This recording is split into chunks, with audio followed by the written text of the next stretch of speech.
Are you ready? Let's do it. Are you ready? This live Are you talk. ready? Live Are you talk. ready? Yes, sir. Are you ready? All right, greetings and welcome to Live Talk. I am your host, Arthur Jeremiah, alongside my co-host and minister, Samuel.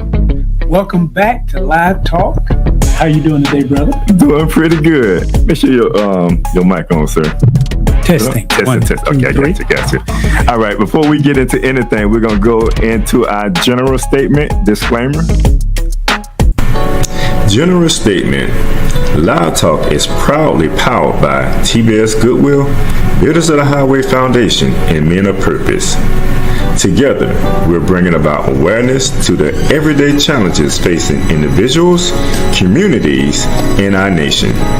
We tell our stories, listen to yours, and always respect different perspectives. Want to share your voice?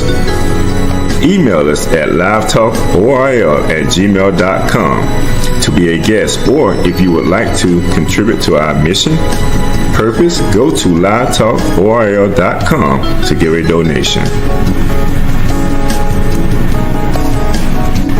Disclaimer. Information provided during this event and others to come does not constitute the official opinion of Live Talk or its affiliate entities. It is strongly recommended that viewers seek independent expert advice regarding any topics discussed, as legal requirements differ significantly across jurisdictions and are subject to frequent changes.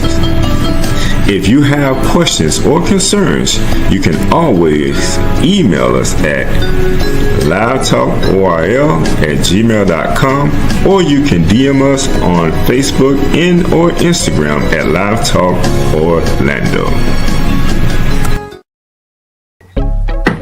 Welcome back to Live Talk. We have to get that out of the way. That's our general statement, our disclaimer. Well, brother, since we got that out of the way, how are you? How was your last 2 weeks?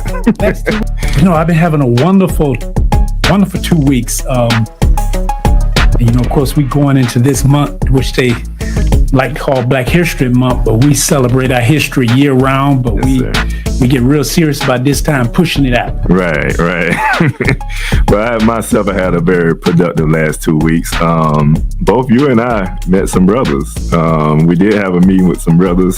Yes. Route 7.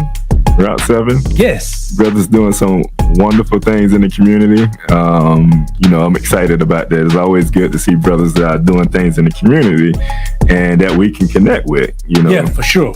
Definitely want to do a shout out to our brothers at Route 7. Yeah. I'm always excited about young Black men coming together to do positive things. Right. And we have to highlight that because we know we normally get shown in a negative light. Right. But with all the positive beauty that's going on, don't get highlighted. So we got to highlight that. Indeed. Yes, sir.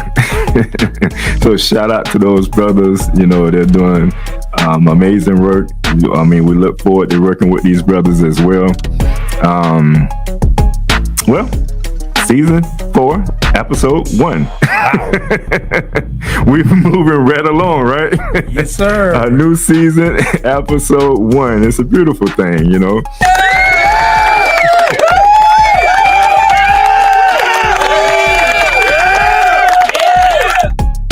And we want to, to our listening audience, we want you to participate in the conversation today. It's going to be a very lit conversation on both sides, so it's a lot to discuss. It's a lot to highlight. And we just want everyone to be conscious of some things that goes on in our community that we're not always conscious of. Okay.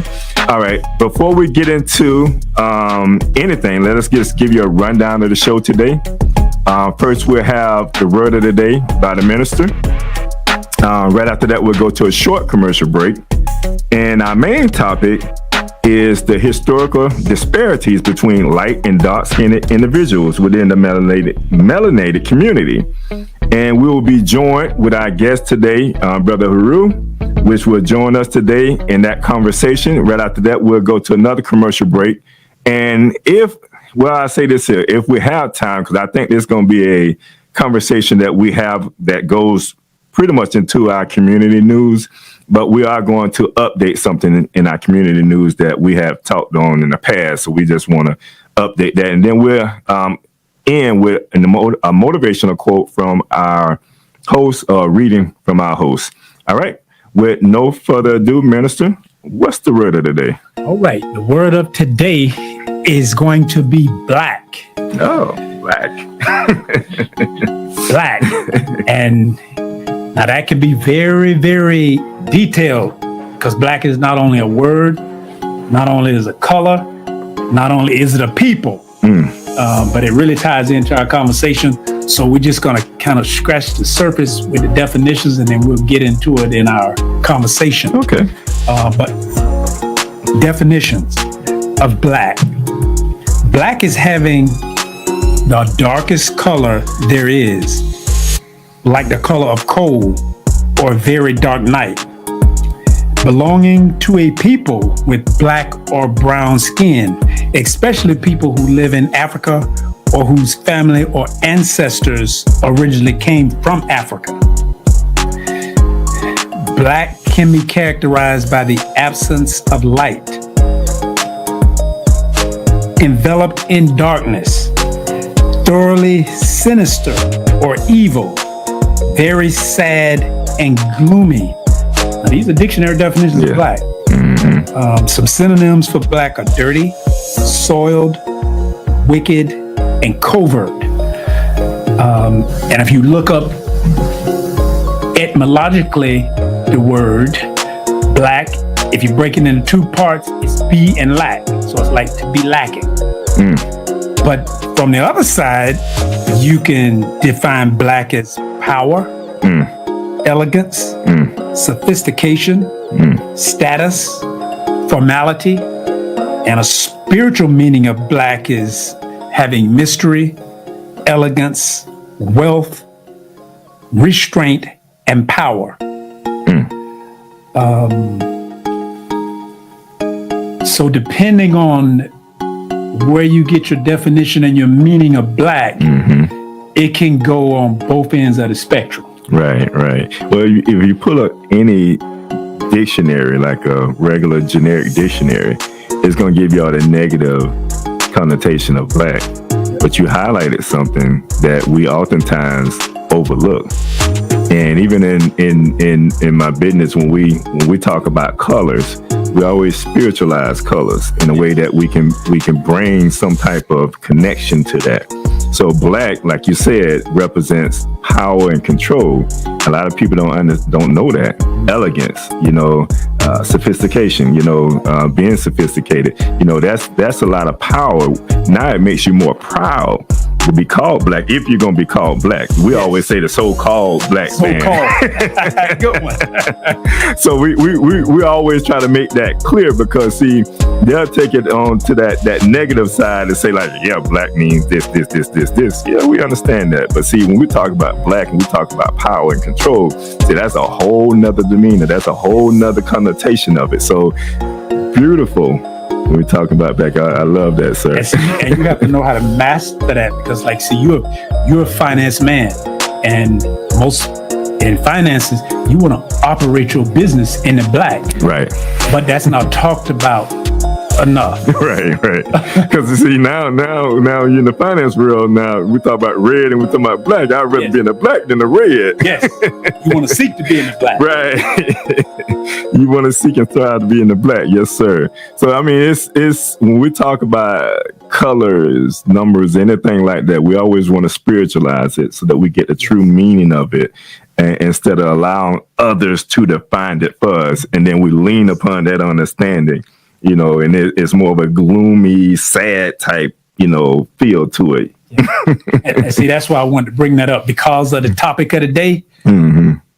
But it's really relevant. Yes, sir, it is. Yes, indeed. All right. Well, thank you for that word of the day, my brother. Well, we're going to go to a quick commercial break, and we'll be right back with our main topic. What do all these people have in common besides a beautiful smile, healthy teeth, and gums? They all use Zadi toothpaste. Zadi toothpaste is made with all natural ingredients. Zadi toothpaste is fortified with moringa and baking soda. Zadi toothpaste is suds-free, making it an excellent choice for kids. All natural, fortified, and suds-free. Get yours today at noystore.com.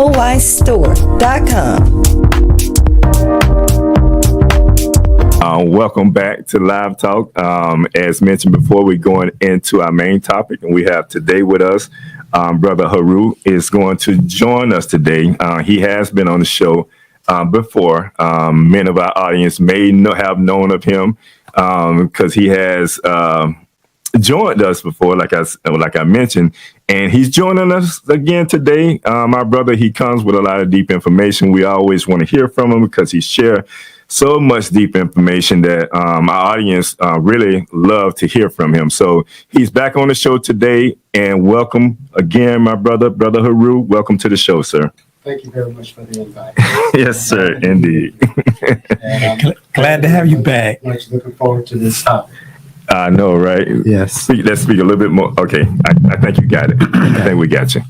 All right, so with that being said, we're going to go to a video on what we're going to be talking about today. We're going to share this quick video. Let's go to that video, Kay.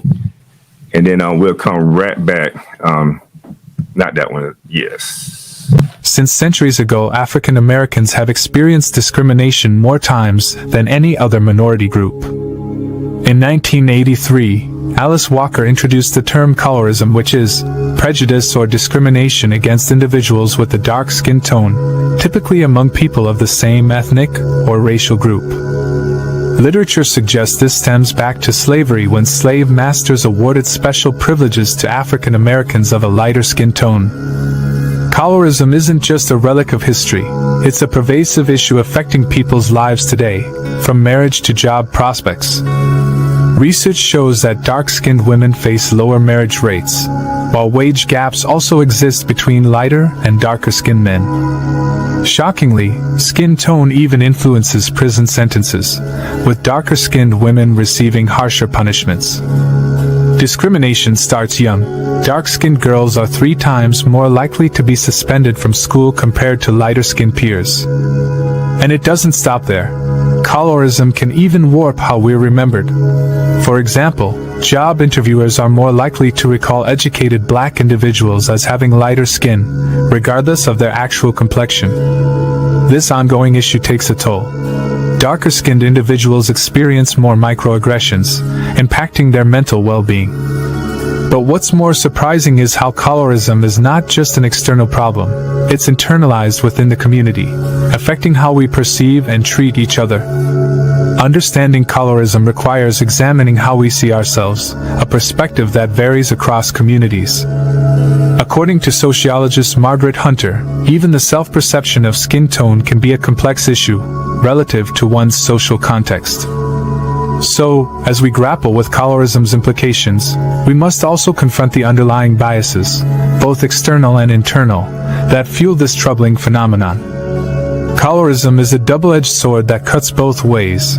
It's perpetuated by broader societal structures and also exists within the black community.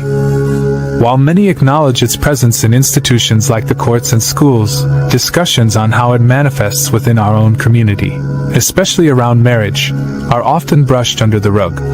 This avoidance often stems from the painful task of confronting internalized white supremacy.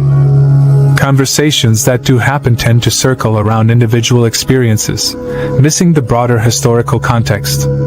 We must remember that this isn't just personal, it's systemic and deeply rooted in history. The term colorism itself only emerged in 1983, coined by Alice Walker. Prior to that, phrases like colorstruck were used, reflecting a long-standing but largely unnamed issue. It's not just an American issue either, it's global. The worldwide sale of skin bleaching creams attests to this fact. Conversations with women of color from various communities, including Indian and Bangladeshi Americans, reveal that colorism takes different but equally damaging forms worldwide. And often this issue impacts how we perceive ourselves in terms of labor and value. So why the reluctance to talk openly about it? Acknowledging colorism means diving into its complicated history and our collective denial.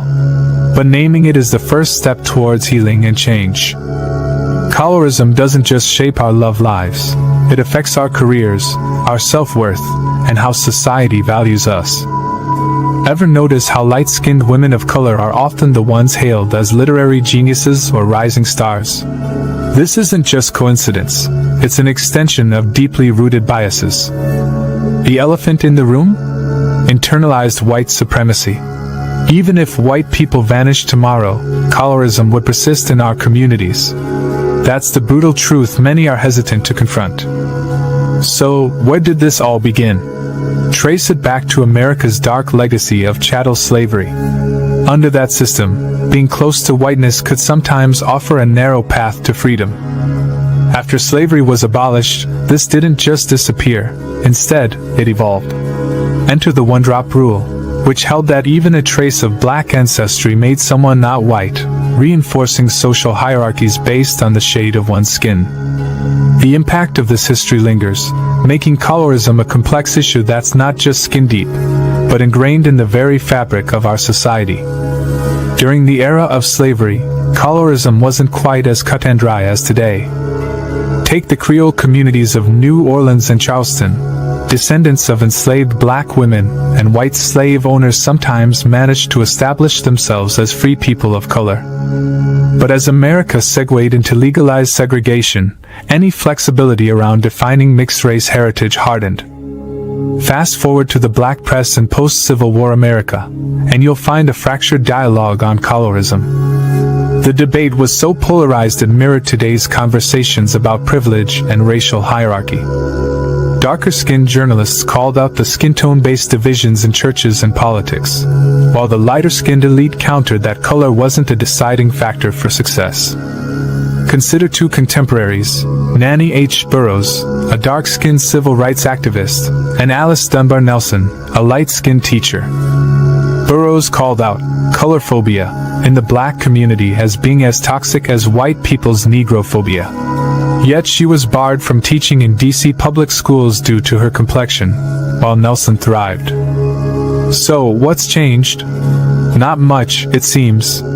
Conversations have evolved from whether colorism feels real to debates about its very existence, much like the social divisions that birthed these dialogues in the first place. The question isn't just whether colorism exists, but how deeply it's woven into the fabric of Black American life.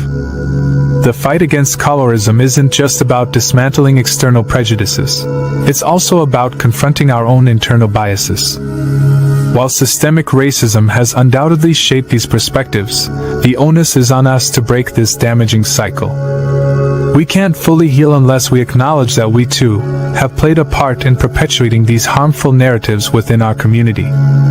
This doesn't absolve systemic structures for their role in creating this problem, but it does empower us to be part of the solution. If we're critical of how society marginalizes us based on skin tone, we must also challenge ourselves to celebrate the diversity and richness of all shades of blackness. It's easy to point fingers and harder to turn the mirror on ourselves, but our collective well-being depends on doing that difficult work. We have to cherish the beauty and worth in every shade of our community if we expect the world to do the same. Only then can we present a united front against the broader issues we face. All right.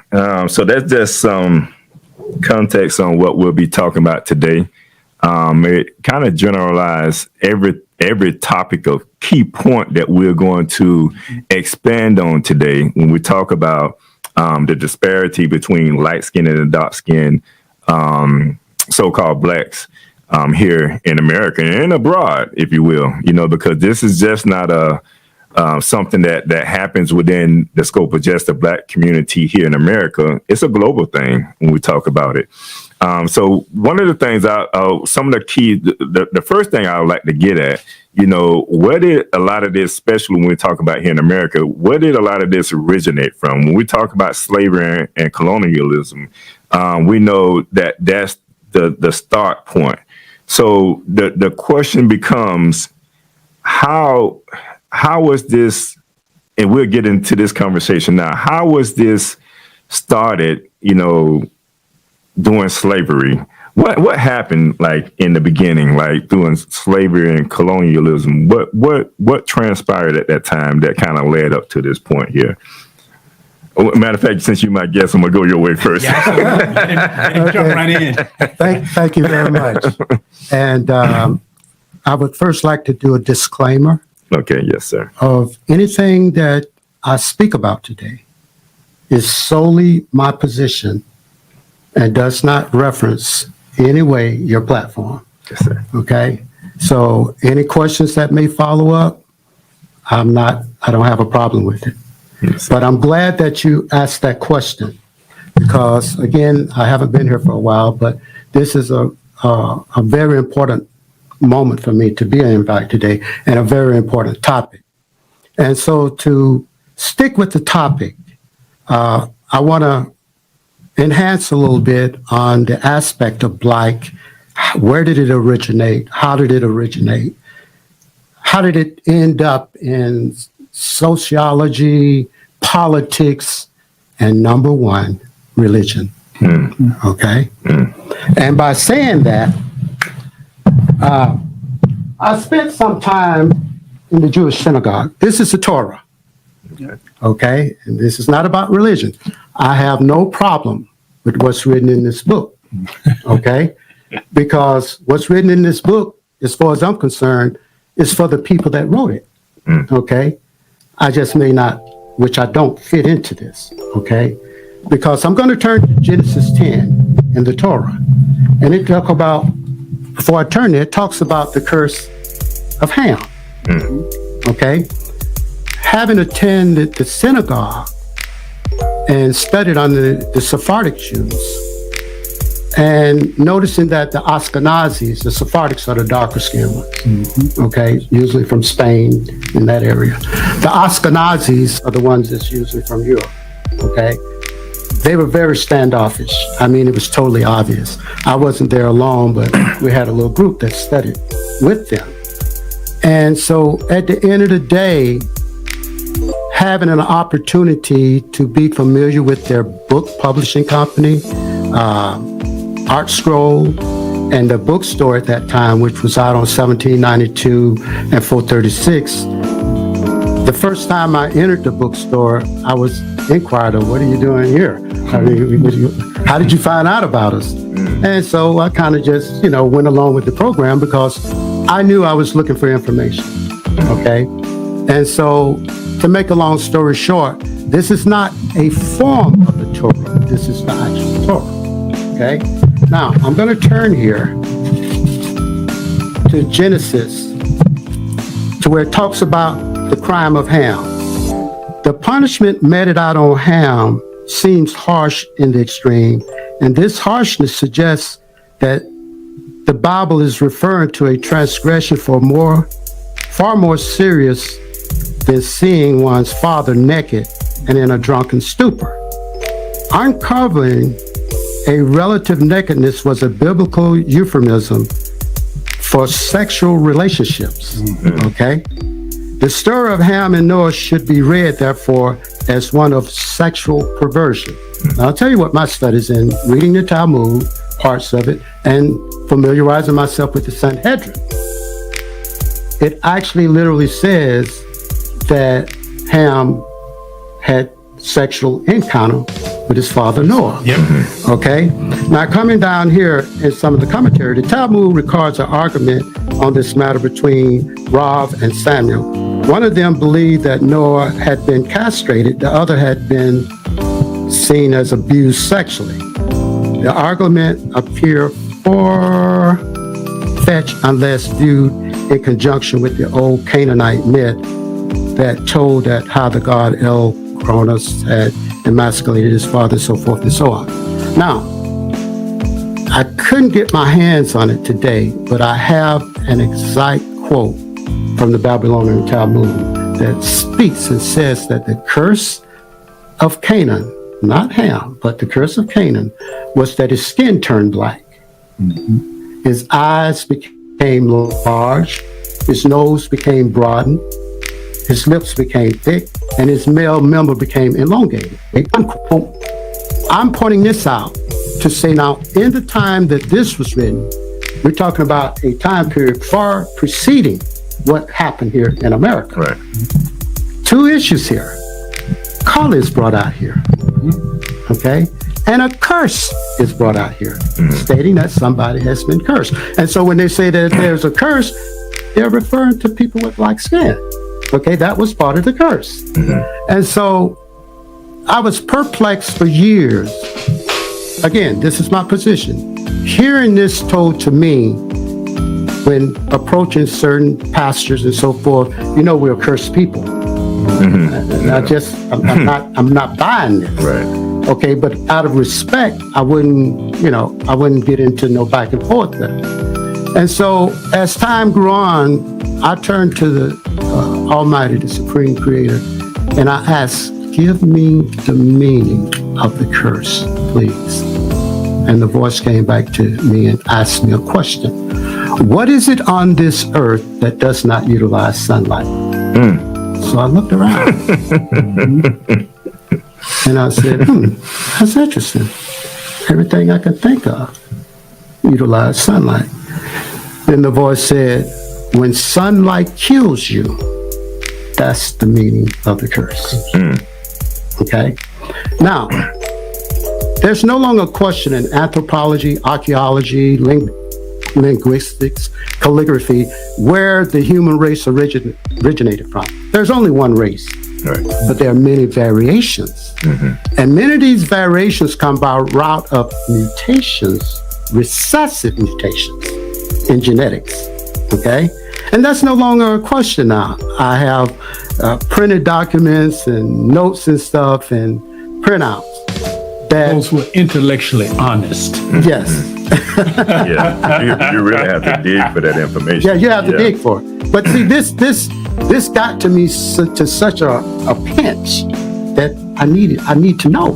Right. So when I'm talking to my fellow sisters and brothers that have a problem with this melanin, it's not a problem with this melanin, because now you can go on YouTube and there's at least one site that talks about how they're harvesting the melanin from the skin of us black people for the purpose of printed circuit boards. It's a conductor as well, okay? Everybody has melanin, but those that recessively mutated have much lesser amounts. This is why sunlight, and for those that suffer from albinism, it kills them. Melanoma, different types of melanoma, cancer. And so at the end of the day, as I started to continue to research, I was able to come across information, this has been years ago, that talks about the genetic markers. One of them, SLC 24A5, that's one of the genetic markers. The SLC 45A2, that deals with pigmentations. These are mutations. Now, sometimes I hear people get very alarmed when they hear the term Semite. And the next word that really upset them is anti-Semitism. So that was another little tweak right there that said, what is the definition? I know about semiconductors now. I understand that a semiconductor is a conductor of two compositions, not fully a conductor and not fully an insulator. Yep. So when I looked up the term Semite, they put a little spin on it, but what you're going to find it to mean is a group of people that is mixed with African and Asiatics. Asian, okay? Now, this is all interesting to me. I'm not making this up. And again, this is me that is sharing this with you.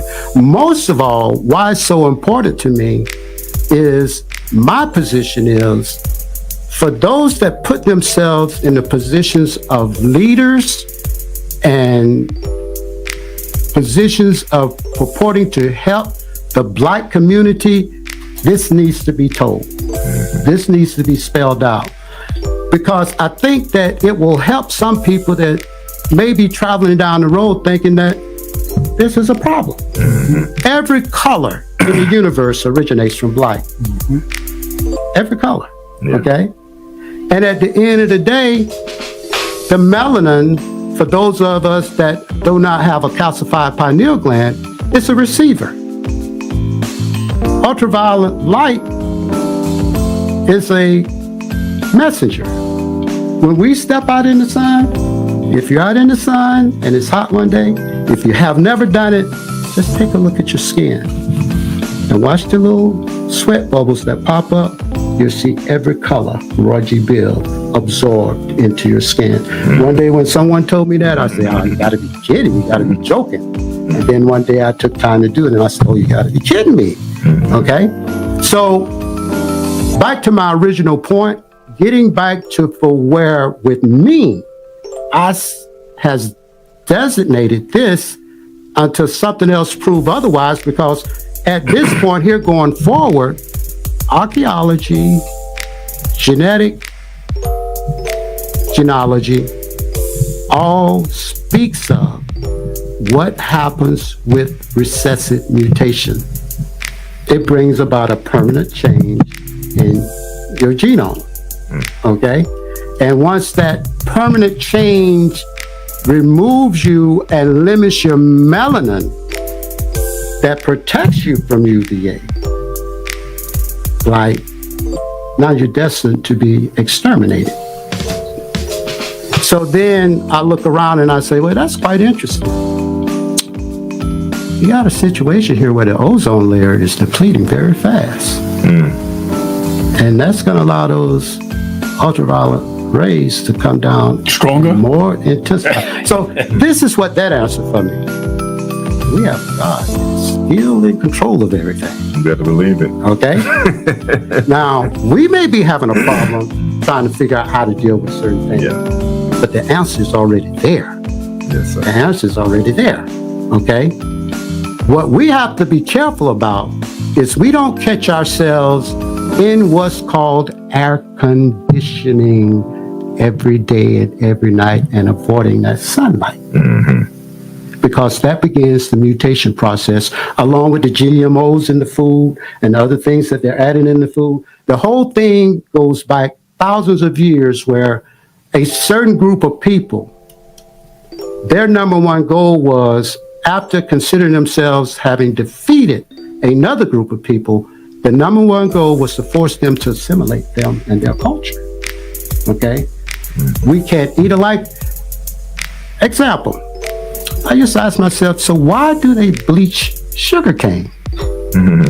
Why do they bleach wheat? Why do they bleach flour? Those that do not have the proper melanin level, they cannot digest it. So they bleach it. Okay? So now we're going behind, not even giving it a second thought when we pick up our flour, we pick up our other food goods and GMOs, and we're eating this stuff like it's not a problem. It is a problem. Why? Because we are the first of the creation and the only created human Homo erectus, Homo sapien on this planet. That can never change. Anytime you see archaeology, anthropology, whether you want to get into medicine, whether you want to get into astronomy, it doesn't matter where you want to go, they trace it back to us. So the part of the game then extends on, we must figure out a way to keep them baffled and confused so that they'll never figure out the game that we're running. And we got to give them things that they like. Sugar, one of the worst things that you can become addicted to. Shrinks the blood vessels, causes circulation problems, and ultimately inflammation. Sodium, another problem. Our diet should be totally different. Okay, it took me years to figure this out. Once I shared with you, Sam and I've been friends for years, and it took me a while to catch on to, his diet, and so forth and so on.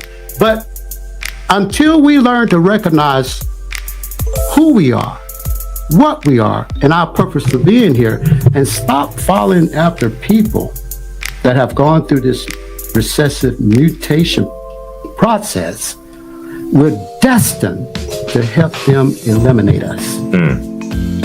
Okay? And that's the game. Roe versus Wade, I'm not pro-abortion and I'm not anti-abortion. I'm for a woman's right to choose. But that concern, I never thought I'd see the day that the Supreme Court would kick that out. I'm always saying the woman has the right to choose. But their numbers, they're concerned about their numbers. They keep talking about their numbers. The other thing with white versus, it's about colorism. That's what this conversation is. Yeah. And the other thing is, take a look if you choose to. It's always been there, but more often happening now is the disappearing of people with black skin, the killing and robbing them of internal organs. Now that kind of goes to play when we talk about colorism. Yes. Now you bring up some very valid points and some very critical points, and I need our listening audience to understand this, because what they have put in front of us is this idea of this lighter skinned white person, if you will, being the beauty that we need to change how we interact as black people, change our DNA, if you will, to integrate with a lighter skin, and then to reproduce something that's lesser of that pigmentation, which you're talking about, that melanin that we're talking about. And I don't want to get into the point where we're talking, where I'm saying that we're talking against the black community, whether you're light skinned or dark skinned. But the points that you're bringing out is not to allow that mindset to take over your thought process on how you think about yourself as being a dark-skinned person or a melanated person. Yes. It's important that we understand that being a melanated person is someone that you have to be able to identify who you are and be happy and satisfied with who you are. And they have taken that away from us, and you're bringing out some great points to identify or reconnect us back to our origination as a people, as an individual. Right. So I think that's great, because we have to understand that. Yeah. One more point, Steve. When we look at the mutant, the recessive mutants, anytime they went to war, typically it was against people with darker skin color. It's also recorded in history that their diseases would precede them actually getting to the ground of the war 20 miles sometimes. The diseases that they're carrying, this is the point I want to share with you. The mutant white male carries 95% of the diseases on the face of this earth. Okay? I'm not making this up. Okay? So, at the end of the day, when it comes to miscegenation, that used to baffle me too. Our women was always stinking monkeys and da-da-da-da. And so I try to contemplate, if it was stinking monkeys and dogs, why would you interbreed with them? Right. During slavery, and so forth and so on, And so at the end of the day, the whole reality is that there has been an effort and an intent to get rid of us from day one, okay? Because what once was can never be again. At one time, they were melanated. until the mutation took place. I have quite a bit of reference documentation see here. that. Okay? Because, and I don't go with one source. Okay? I don't go with one source. I will do my best to study to an area to where there's enough clarity to where I can move on to something else. And so when we start talking about genetic mutation, they brought in Darwin that tried to pacify the aspect of mutation, survival of the fittest, okay? That actually, I'm not gonna say this right, but I'm gonna try to say it, nature knows best. In other words, that the mutation made these people that have mutated better. No. That's not true. How are you going to be more perfect than the humans that were very first created? You can't. That would conflict with anything relating to perfection. If everything is made in perfection, how are you going to perfect that which is perfect? So this is why I address this as recessive mutants. I don't go around calling people that, but to know this in my head. And so when you see situations where people are trying to lighten their skin, I really don't think they get the gist of what they're asking for, because that's really is a formality to lead them to think that they're going to be accepted. I think that's what it leads That's where it all started. Yeah. Like, and you made some points, and if that went over someone's head about the Talmud, and what they did is they actually flipped the script. That's correct. That's correct. You took that which you know was a fact. That's right. And you perverted it and taught it to a group of people opposite that it was. That's correct. So now when you enslave a people with even though we got all shades of black and brown amongst us, but because of that recessive, I'm glad you brought that up. You took it to the opposite, and then they took it to the opposite, and then taught those, not even taught, but it was ingrained, institution to be different. That's correct. So you made the lighter skin seem to have, they got better treatment. That's correct. Things were given a little easier, like you could get freedom. Yeah. So lighter skin was thought to be better. Extension meaning the overall goal is to seek to be white. Yes. And come completely from what you are. Yeah. And then subliminally now what you do is you have people of color seeking to be different than what they are, or having a prejudice against who they are, not realizing that if the universe is perfect, then if you come out the way the universe made you, then you're perfect. You don't need to change. But that was ingrained in us to think that there's something wrong about us. And also we cursed when there is no that's it's not a curse. There's no curse on you. That's what they're asking for. That's their curse. They're asking for those that are trying to be like that. They're asking to be integrated into the curse. See, Okay, because that sunlight is the sun. Okay, and so when those rays are coming down, it hits wherever it needs to. I mean, it hits the earth. Right. So if you're trying to lighten your skin, it inhibits. Now it's gotten so sad to where I'm hearing some people with significant levels of melanin talking about wearing sunblock. Why would you wear sunblock? When that sunlight is what gives you the harder bone structure, because through the pineal gland, coming through the eyes, it converts the sunlight into calcium and vitamin D, which gives us harder bones, which give us more athleticism.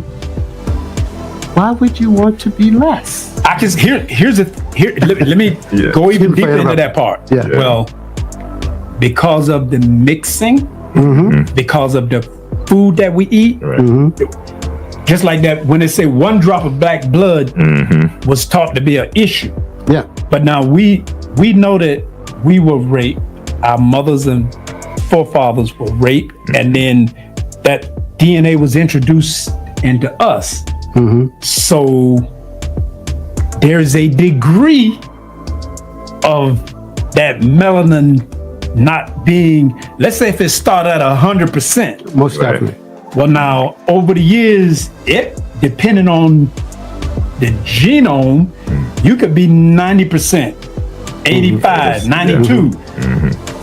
But that son has no respect. That's correct. That's the term I was- It follows the law. It has That's no right. respect of It person. is what it is. Yes. So you may find that, wow, why is it because of the integration? It's That's right. affecting even those who melanated to a much lesser degree, but it is because now that ozone has been depleted, and the absorption that we normally could absorb is not as much. That's correct. But we should be embracing that, That's correct. not going against it. Yeah. At the end of the day, the skin is the largest living organism on the human body. Okay. And when you start to have problems with being able to process sunlight, it's a direct reflection of your autoimmune system. Trust me when I tell you this, okay? So it's interesting coming into this situation where these various viruses have been made, okay? Which are designed to attack the autoimmune system, okay? The areas that you hear them speak of is you need to get the shot, especially if you have existing conditions.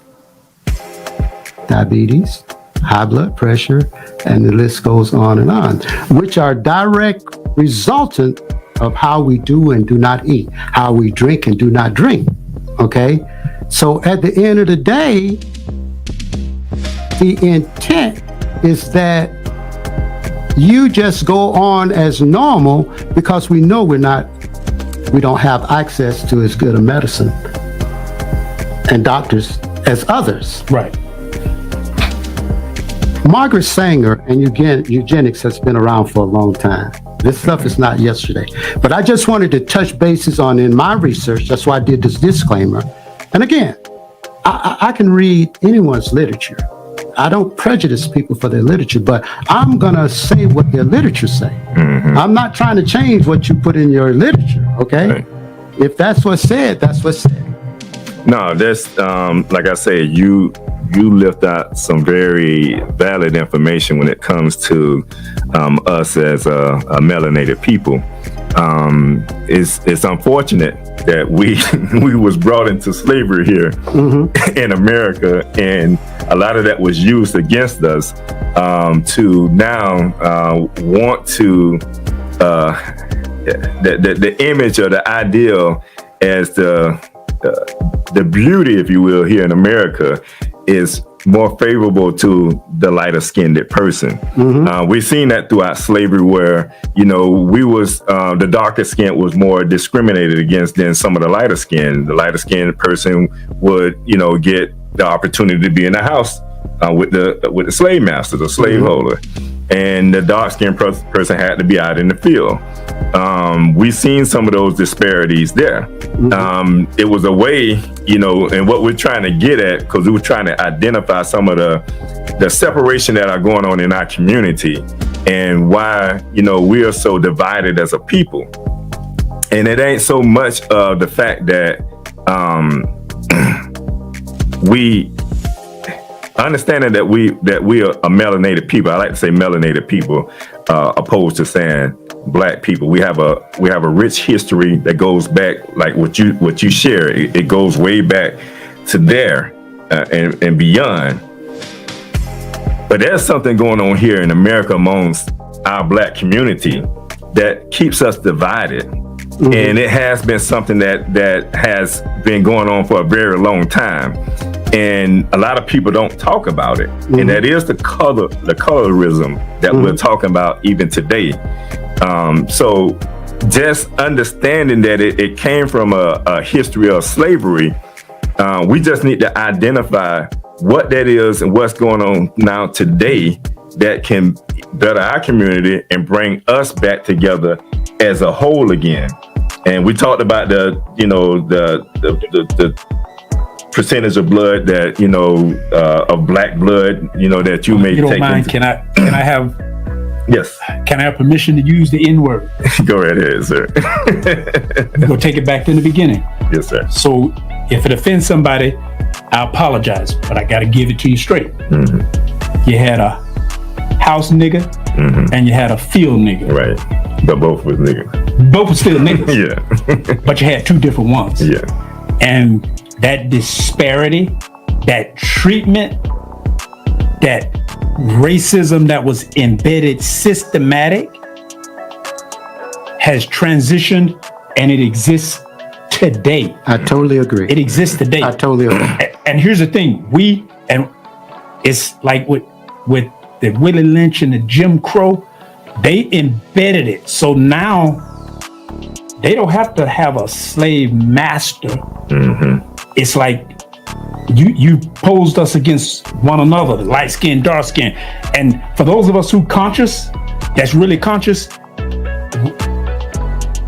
we see past it, but it's been ingrained in us to think, like, it's not too long ago. We can look back, like, they had a thing, and this is real, the brown paper bag test. The brown paper bag test. Okay, sir. and all of us in this room, none of us would have passed that brown paper bag test. Mm-hmm. And what was so, like, this was systematic racism, to where we're talking about black churches, which is where we were supposed to be coming together. Mm-hmm. Or black, it's like if they put the paper bag up, and if you wasn't lighter than the paper bag, you couldn't come in. This is black people doing this to other black people.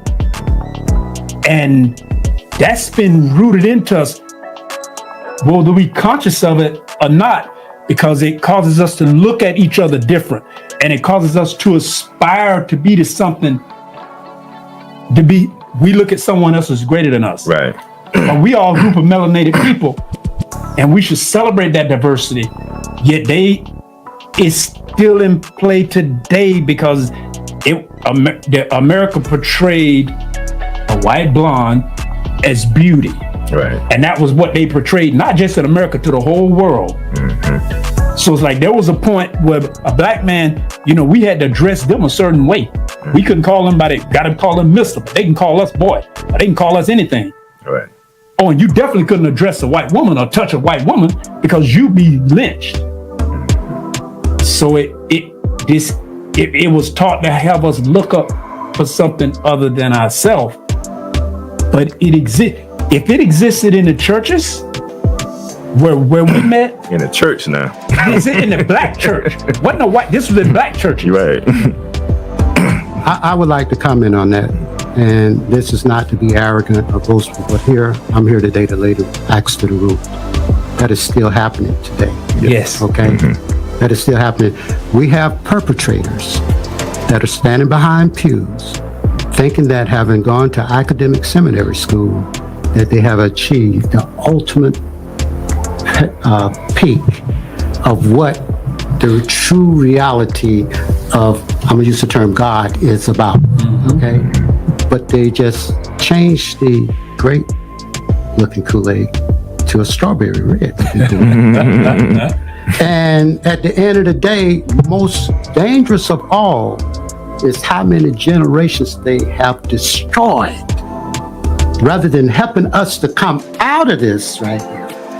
Because what we're talking about crosses across politics, sociology, religion, and these are some of the main constructs that allow people to continue to perpetrate these things. I used to ask myself, okay, I had the opportunity to go to seminary school, and I declined.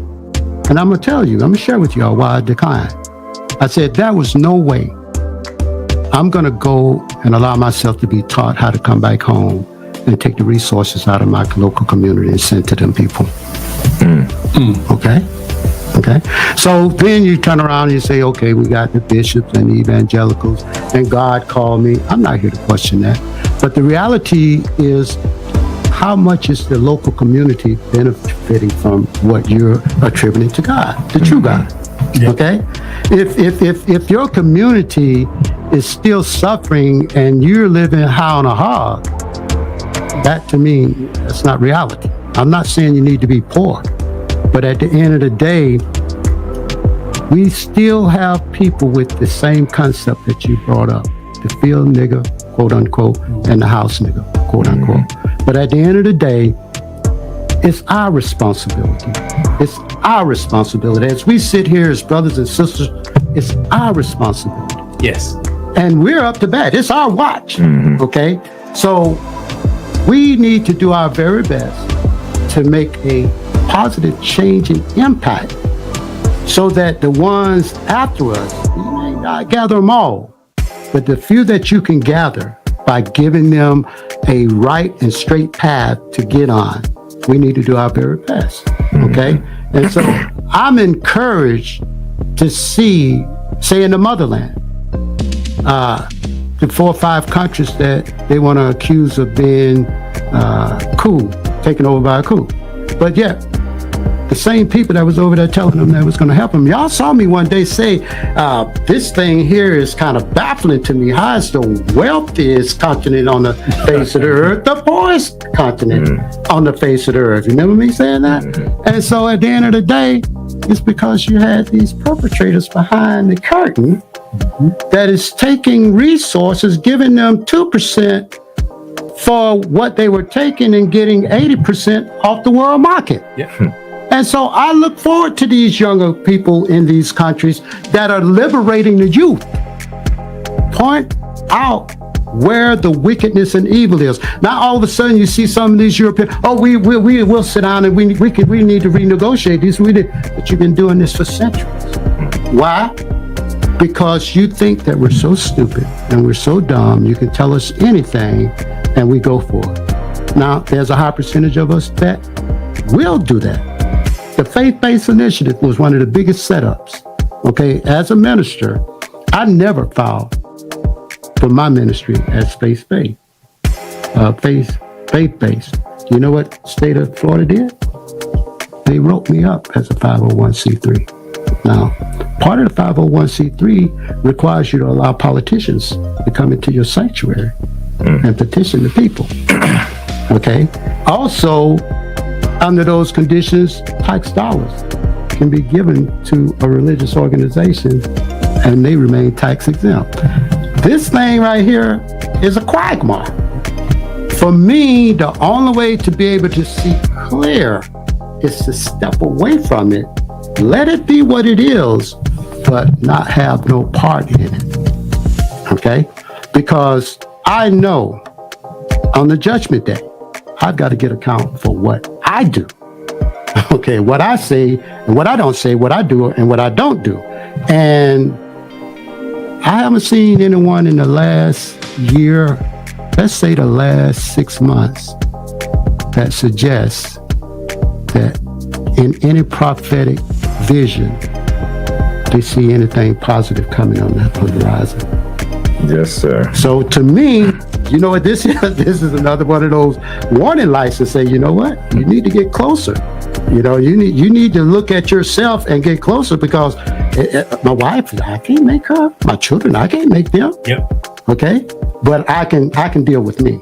Yes, So back into the topic here about how colorism and miscegenation, see, we remember a time, and it was more recently, not that long ago, when you saw the NBA Finals. When you saw 5 blacks on the court against a mixed team, odds are those 5 blacks will win that tournament. Every day. You look at the football field. That's because of the way that we are made, okay? So what do? Cheerleaders and otherwise, the groupies, they send them after the professional athletes. That don't mean they have to go with them. But now you start to see a mixture of people that are looked upon as being black. But I'll tell you one thing that really freaked me out. When I worked for this municipal organization and one of the Boston Celtics came and practiced in the downtown rec, I remember seeing one of the coaches on TV, he looked a little like, but when I saw him in person, I'm like, wow, this dude look white. You understand what I'm saying?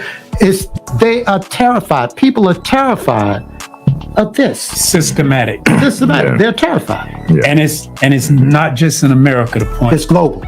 See, how can Africa be the richest country on the earth, or be the poorest? Because the same thing they did here, it's done over there. That's correct. The same colorism, the same way that they have us looking at each other crazy, that perpetuated there too. And a lot of it, and this ain't personal, but it was rooted in the religion, because they spread that so-called gospel across the planet. Because if you're a true scholar, like you say, if you're a minister and you went to theological school, you should understand about, and you should have been taught about Ham. Mm-hmm. But they don't talk about that. That's what Baptists Go ahead. They have talked, and I've heard, and I can remember growing up to where some of them, not all, but some of them would teach even our own people that we got a curse. That's right. Because of Ham. That's right. Knowing that that's a lie. That's a lie. Knowing that that is a lie. Very detrimental. You perpetrate that lie. And now people feel that if you want to follow the book, that you got to accept something other than yourself for salvation, when the salvation was within you from day one. From the beginning. It was there from the beginning. That's right. And you looking outside for it, which is why and it's not don't misunderstand, if we got a white audience, it's not about white people. It's about the racism, and it's the systematic racism. Yeah. We right here in Florida, to where history, if things aren't changed or taught properly, this the whole point. Keep perpetuating that disparity amongst colorism, so people don't our children won't understand who they are, where they come from, and what's the beautiful diversity in their color. Because this is the thing, because you bring up a good point, to our listening audience when it comes to, my point is getting back to what we was talking about. When we talk about colonialism, right, and when we're talking about the other nation, I just want to give us just a little definition, like colonialism, for instance, is a government policy of acquiring or controlling foreign territory. We know a lot of those, some of our land now has been, controlled and influenced by their ways. Colorism, for instance, is a prejudice, discrimination amongst individuals with a dark skin tone, typically among people of the same ethnic or racial group. And I think right now what we're trying to identify is that, that racism, if you will, within our own community. I grew up, I'm a dark complexion, as many of us are. And even within our families, my family, I have noticed as I got older, I didn't know what it was then at the time, but the discrimination, even within your own family, when you had light-skinned people that didn't really want to play with you or didn't want you around as much, you find that out later. It's like, that was colorism. Yep. Like that was something that, but this is the divide within our community. When we came out of slavery, we established clubs, sororities. Like, you going into like these institutions, they had, like you mentioned, a paper bag right there hanging on the door. Like, if you wasn't lighter than that paper bag, you couldn't join that sorority. We're talking black. We're talking about HBCUs. Blacks. We're not talking about white. We're talking about within our own community.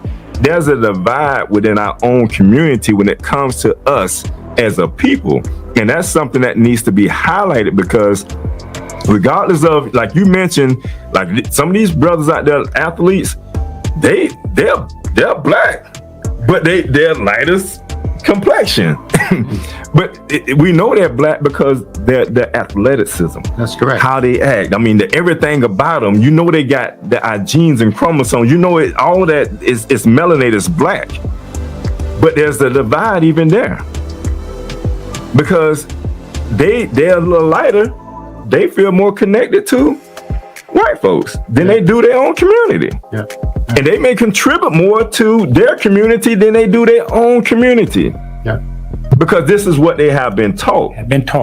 Yeah. There was actually a post today on Instagram from Tyrese. Everybody knows Tyrese, the singer, and he put a post on there talking about that, talking about how he wished the Black community just was more together and how we aligned more like the other cultures. But everybody slammed him because before he even said all of that, the first thing he said is, "I wish I was Latino." Oh, he did.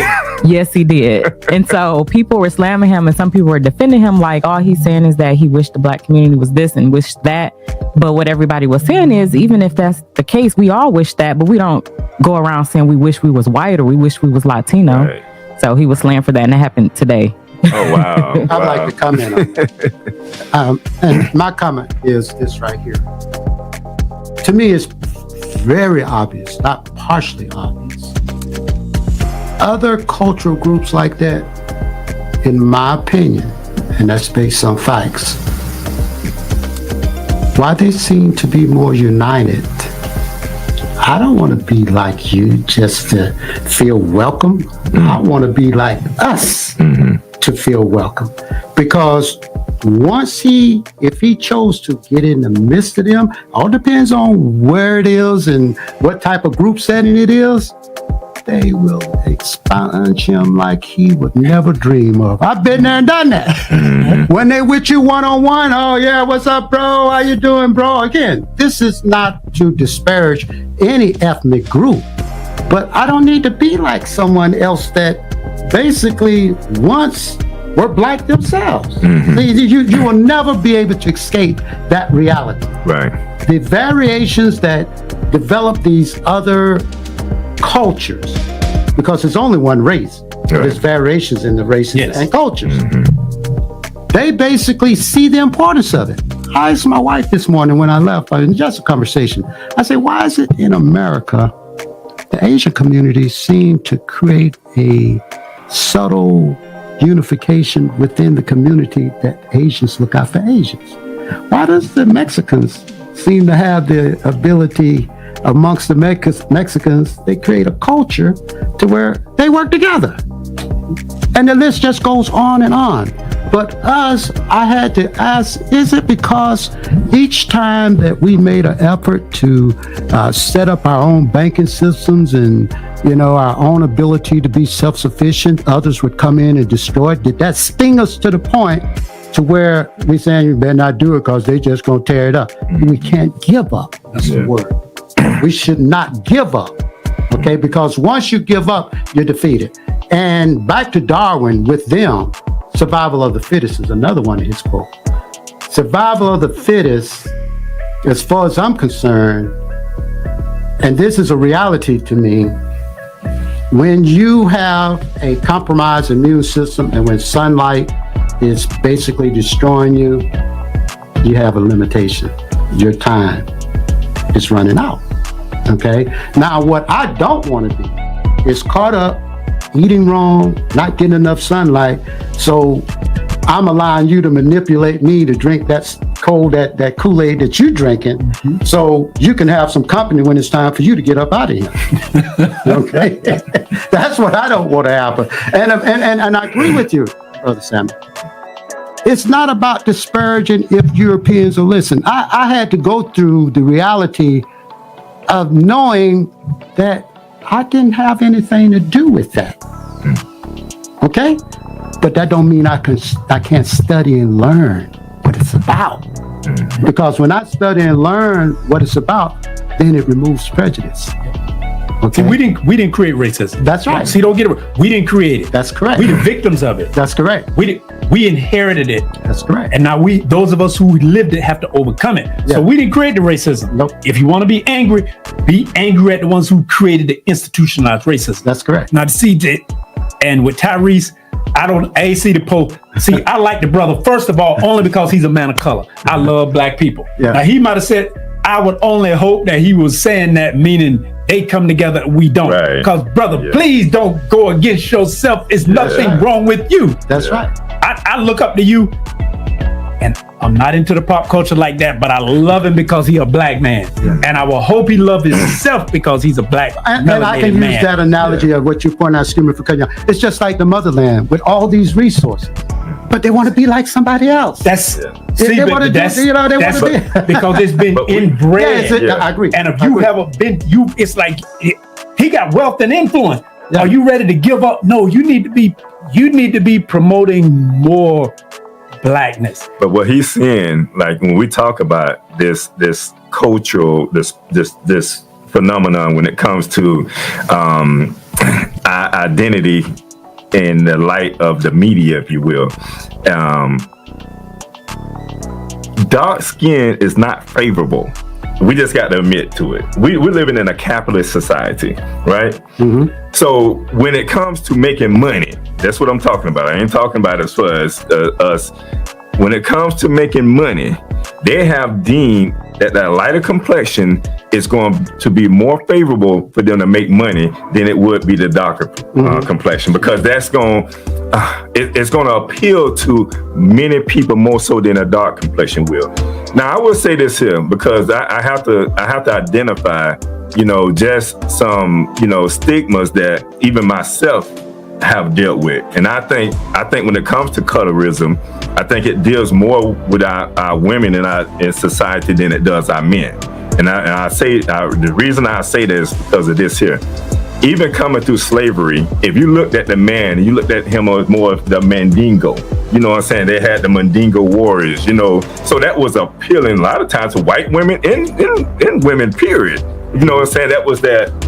If you was darker complexion, that's how Mandingo's supposed to be and how it's supposed to look.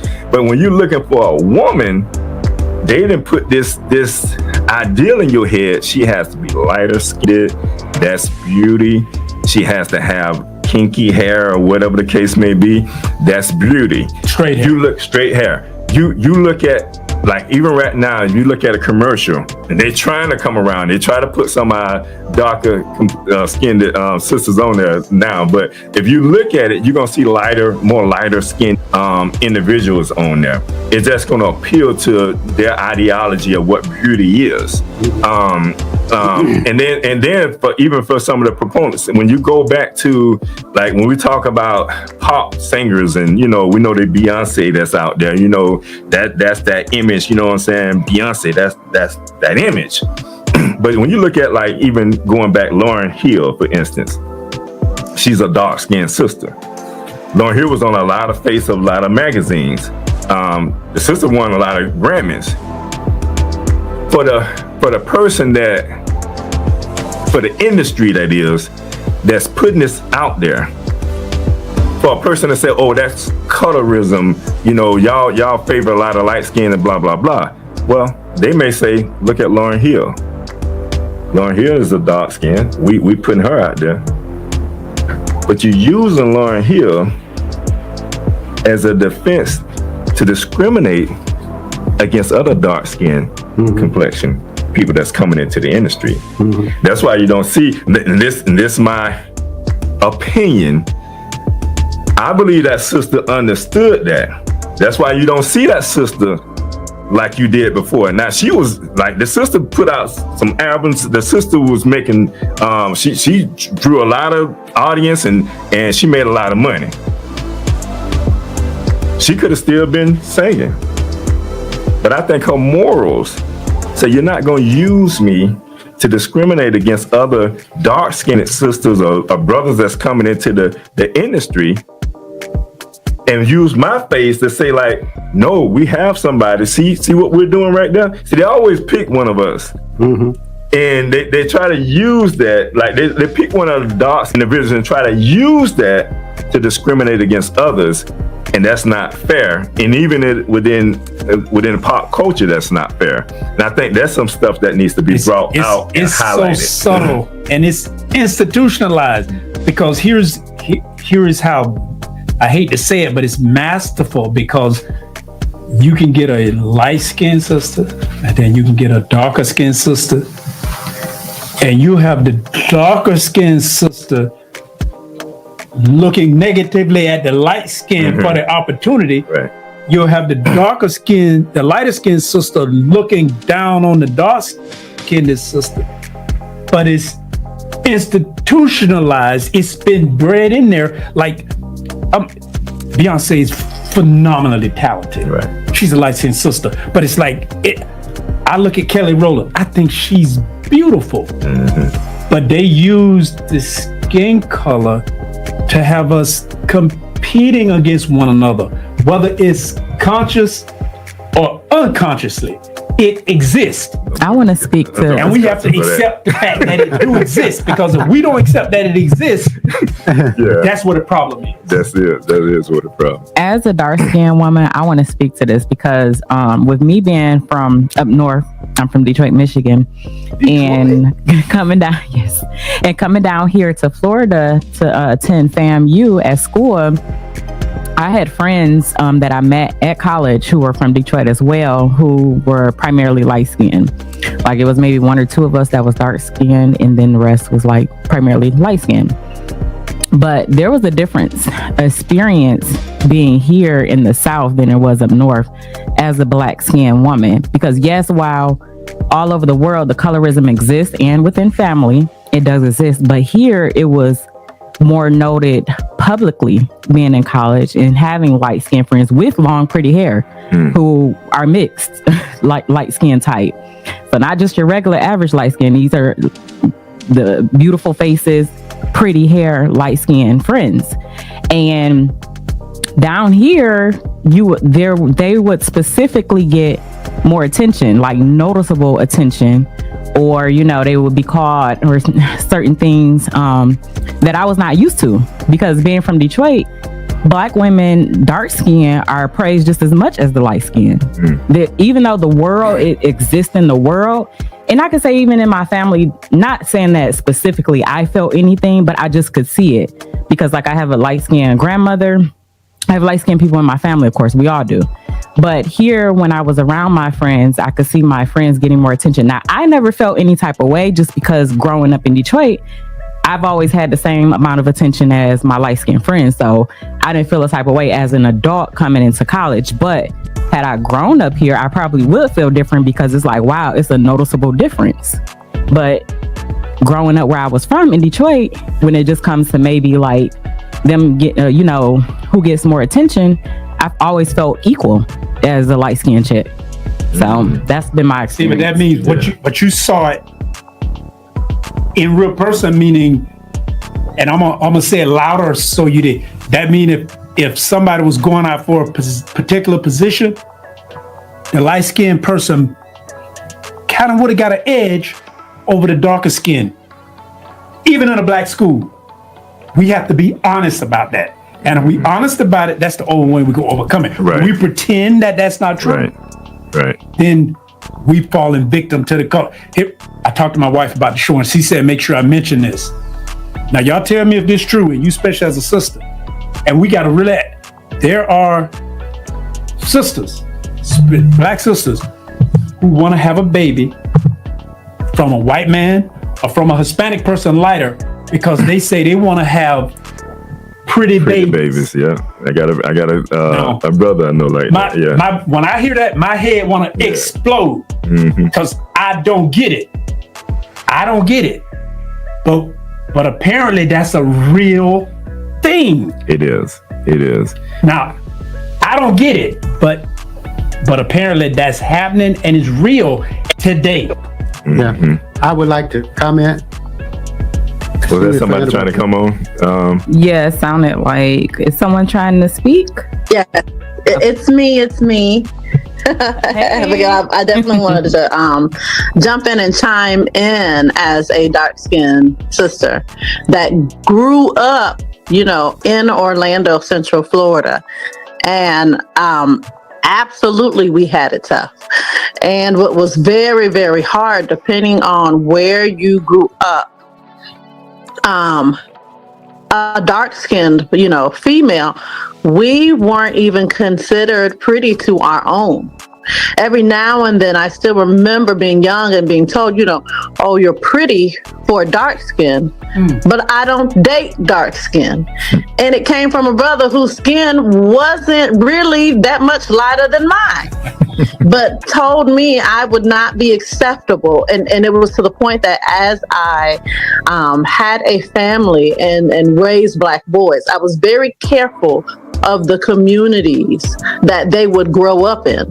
And I steered away for a long time from, even just Seminole County, because I felt like I did not want them to grow up in the same environment that I did, so that they too would undervalue Black women. Because you hear these boys sometimes, especially when they're in predominantly white schools, these are supposed to be our brothers, our protectors, saying, oh, well, I don't date Black girls because Black girls are ghetto. But have a whole educated business owner for a mother. Make that make sense. It's the communities and environments that we have to be careful to not even allow our children to be in. I'm very grateful it came better, but just growing up with those stigmas, they sting. And it takes a lot to grow out of what you would have experienced your whole life. Seeing lighter skinned women being held higher as beauties in the music industry, in the magazines, and just about every TV show. We can almost count on one hand the few Black women that they sprinkled in. Right. Yeah, I would like to comment in one way, maybe to what we're talking about, and she just mentioned. Seem like I'm gathering from our discussion that most of what is happening with these conversations and people sharing experiences is taking a focus on the outer appearance. Okay? Mm-hmm. Everything that glitters is not gold. Mm-hmm. Okay? You're not paying enough attention to what's actually happening beneath the skin. Yep. What are some of the genetic problems that you're subject to encounter? What are some of the psychological problems that you're going to end up encountering? And this is not a question of do they exist? They exist. Okay? The farther you get away from the natural created state of the human being, all these other infirmities start to make themselves prevalent, okay? And you can't eliminate that because that is gonna fall into the category of mutation, recessive mutation. So when you're looking at the outer appearance, that's not the whole story. How many times you've been in a situation, and my wife shares it with me, that she's on the job sometime with Europeans and they, oh, your skin, what do you do to your skin? Your skin is just so smooth and pretty, for her age. That's natural, okay? Versus the flip side, that sunlight eats that lighter skin up, okay? That's not a if and maybe a but. So what you're looking at in the youthful part of a relationship, when you're just looking at appearance, you're not considering the aging process. What's going to happen when that aging process starts to set in, and then some of these genetic mutations with these different infirmities start to rear its head, and ain't nothing you can do about it because they don't have cures for them. Yeah. And I think that the biggest thing is just identifying that we are the same, regardless if you're lighter skin or you're dark skin, we're still the same.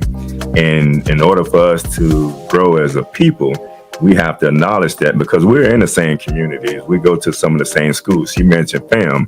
FAM is a predominantly Black school, right? Yes. So if you're going to have lighter skin Blacks there and you're gonna have darker skins there. How do we get along together? How can we build something together? I know you're lighter skinned, but we can use that as an advantage to us getting this property over here, getting this land over here. I don't know, but how can we work together as one to accomplish the ultimate goal of us being independent, self-sufficient and independent, and then also understanding who we are? I think education is the first thing. I think what we're doing right now is we're bringing awareness to it. I think that's, when you have a platform and you can bring awareness to some of the things that are ailing us in our community. I think that's number one. That's a key thing that we have to understand. And I think challenging the beauty standards.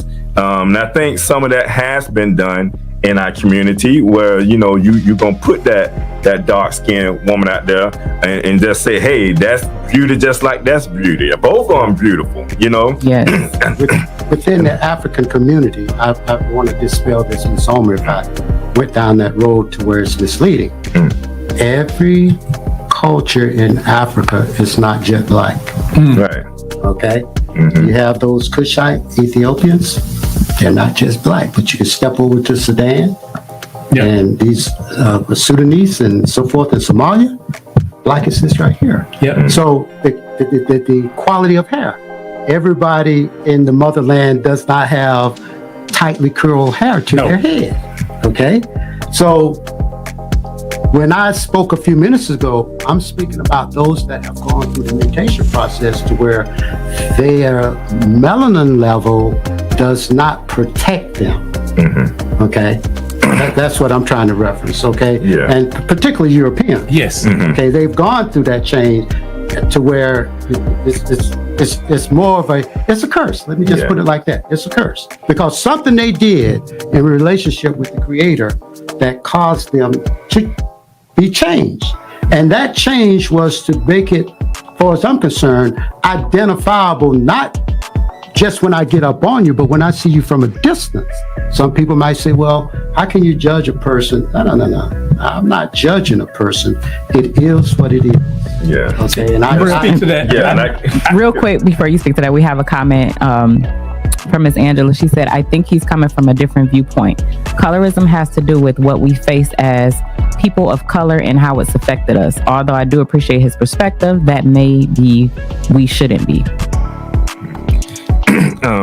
Go ahead. Well, because I was doing a seminar, attending a seminar from there was a doctor, PhD. He's a white doctor, and I won't call his name, but he shoots straight from the hip, and he addressed and he can talk about the DNA. Medical doctor studied this for years, talking about the effects of health and colorism, and he admits that recessive gene that's within his people, and he's talking to a group of us to try to make us understand what we have and how we should be benefited from it, and we doing the actual opposite. That's correct. And he's an intellectual guy, and he's like, it's like the things that we eat, you doing it, you're not the reason your body is because you shouldn't be eating it. That's correct. But you making yourself go against what you are. That's correct. He was like, we were mutated. He admitted that we was a mutated gene. And he said the negative, he just being intellectually honest. That's why I can digest that. Yeah. But you weren't meant to be able to digest that. That's why you have a problem with it. That's right. But you have to be intellectually honest. Yeah. And we're gonna have to come back to this because this is real deep. And I do want us to kind of stay when we talk about like some of our lighter skinned brothers and sisters. It ain't their fault that their mothers was raped during slavery. It ain't their fault that some of the things that happened to our ancestors, caused them to be lighter skinned. It's not their fault, but they're looked at to a degree the same way we're looked at. They're black at the end of the day. They may get a little favor when it comes to certain things, but they're still black at the end of the day. You're still a house nigga.